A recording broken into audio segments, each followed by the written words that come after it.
You ready for the reveal? 1976 GMC Vandura.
Currently recovering from COVID-19.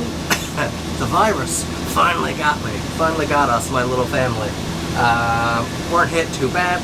We were just fine. Pretty much exactly as you'd expect for healthy, non-immunocompromised, around 30 or sub 30 years old people that are close to healthy weight, eat good nutritious foods, take our supplements. We're not deficient in anything. It's about what you'd expect. So here we're watching some Cletus McFarlane. Pretty sure our whole family is down with COVID right now. We haven't done the tests yet. A really difficult time with morning emails. Just difficult to focus. My eyes and head are hurting. But in any case, that's why you haven't seen any content from me in over a week now. It's because I just haven't felt up to it. I've been trying to rest as much as possible, and when I wasn't sick, the girls were sick, or my wife was sick. It was kind of a mixed bag. They were kind of all alternating on different days. So I did manage while I was off, managed to get the GMC here out of the ice and snow. We've been having some good melt out here in the last week or two. I'm going to take it for a little spin here now. I did manage to process a few orders here in the shop while I was off. Not a lot, but I did. I did a few restorations and things like that. Built a couple knife handles. Did a bunch of leather work, and still able to get some decent progress done, even while I was even while I was down. Now that we're back in the shop, we can start getting back to filming some of these restorations for you. So what I have right here was a knife sent in by a client. And he was thinking about having the handle replaced. I told him from the pictures it didn't appear that it needed to be replaced, but this is a beautiful old Spanish knife, he tells me. I don't see any markings or insignia on it. Can't detect any blade etching, but it is a beautiful knife. I really like the weight of it. But it spent some time in the dishwasher a couple times, and he believes the handle was spoiled. But I think it's salvageable, and I've seen a lot of these come back just fine. So let's have a look here. Like I said, beautiful little knife. I really like the look of it. You can tell by the layers here, this is a laminated wood handle, which is a good sign. It probably is the reason why it hasn't cracked and split off of the tang by this point. Laminated wood, probably unstabilized if this is a little bit older of a knife. Probably no stabilization, but the lamination process in itself involves gluing, so there is some glue in there. But what happens when you have a wooden handle like this in these pins, and they're pretty much all the same? I sharpen a lot of knives for fishermen. This is a fishing community I'm here in, so I do tend to do a bit of sharpening for fishermen. And what happens when these wood handles come in is the wood swells out past the pins. Of course, the pins aren't going anywhere, so the wood sponges out. So from a side, I can't really show it here now. I'm trying to think of how to show it here, but see that? I'm hooking up in the side of the wood from the pin. Those pins are now recessed, which shouldn't be. And you're also getting that green oxidation there from the brass kind kind of nasty looking. And it leaves us with wood. When wood spends some time like that, tends to get, you see that? Like punky. It's just like not a nice, it doesn't feel like nice dry wood. It feels kind of punky. So let's determine if this is a lost cause. So the first thing we're going to do is take this to the belt grinder now. We're going to put this flat here because this is a flat milled surface. Put this flat on the platen and see if we can bring this surface down flush with the pins. And you'll see how good that looks just to see that green gone, to see this a nice fresh surface. Because right now, because that wood has plumbed out past the pins, it's you don't have that nice defined line there anymore. Safety first here, let's cover up that blade. Actually, let's cover up some of that brass bolster too, because it's in pretty good shape. We're gonna buff that. And this owner is gonna be really excited to see that. That's one of the most beautiful things about this knife, that beautiful brass bolster there. Just lovely, you don't see that very often. Now it's really not a lot of material to remove, so we're not gonna use a real aggressive belt. Maybe this 120 scalloped edge here. That's a nice belt. These scallop belts really are special. It's about to get noisy. I'm going to turn on the blower, turn on the grinder, and then we'll do those flats first. I'll show you how those pins will look. Just wait till you see this. It's always very exciting.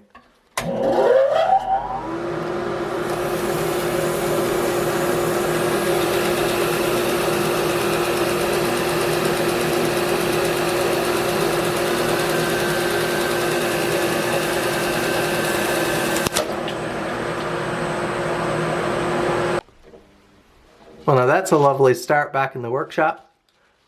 Got me a nice snip on the thumb there. Tore up my nail a little bit, but no big deal. Welcome back to the grind. That's too bad. There must have been, that usually happens if there's a little like if there's a tear in the belt or something like that. When it gets up to speed, or if it catches on anything, it can burst like that. So there must have been a tear that I missed. That's too bad, because this is almost a brand new belt. These things aren't cheap.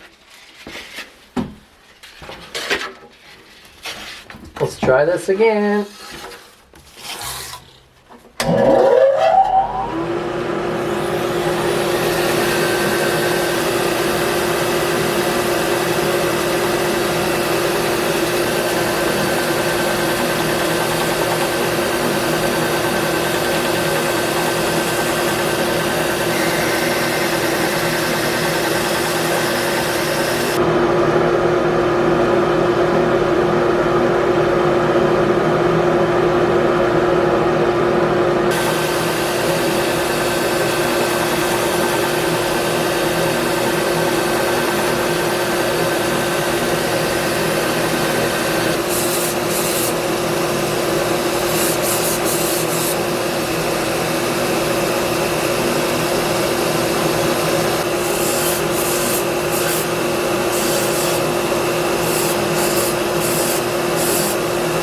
There we go, that's roughed in on the belt grinder. We took off all that kind of top surface, and you saw me around there poking with my fingernail, trying to dig my fingernail in.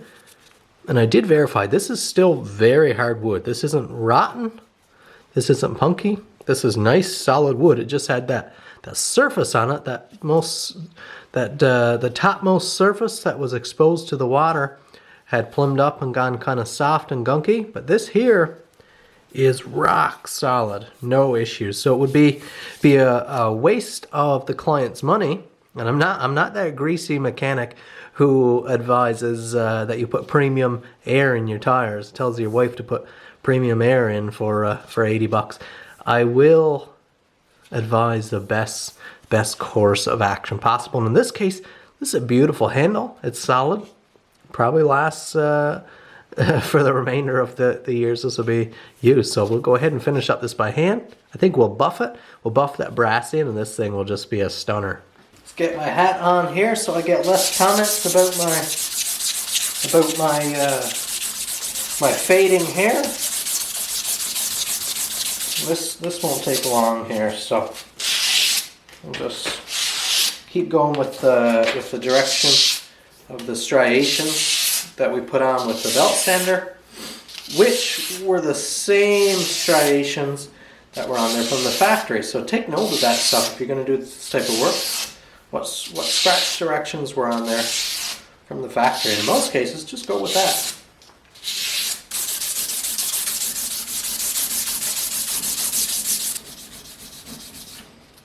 So those big brass pins there are going to be kind of the focal point of the knife, so you want those to be near perfect. No scratches left in there, nothing like that when we buff it. Want to do a good job with those. And that 600 will do for buffing. Yeah. Okay, let's have a look here at the finish we have right now. Got to get in that right light to show the striations, but you can see them there. And this is beautiful. This is like what you might call a satin finish. Beautiful finish. But we're going to polish it just so we can leave the best possible finish for our client here. So, didn't touch this up here. Don't need to touch it. The buffer will clean that all up for us.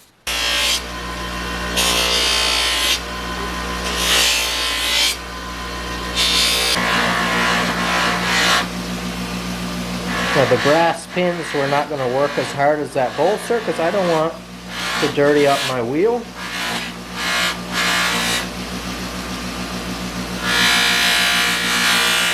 And there's that handle. Now tell me that would have been a sad loss to have torn that all off. Sometimes it's about knowing how much to do and how much to leave alone. And this is just a beautiful, beautiful handle. Listen to that. That's nice, hard, dry wood. That's not soft and punky anymore. We've stripped that off. We've refinished it. Beautiful. What a lovely little knife. Thanks so much for watching, guys. I really appreciate you watching and following along with these projects. And if you'd watched to this point in the video, I really appreciate it. You guys are the real deep supporters, the guys that stick around and help get that audience retention. I really appreciate it. Before you go, I want to give another reminder about safety preparation and first aid. As you know, I'm just recovering, like I mentioned earlier in this video, recovering from COVID.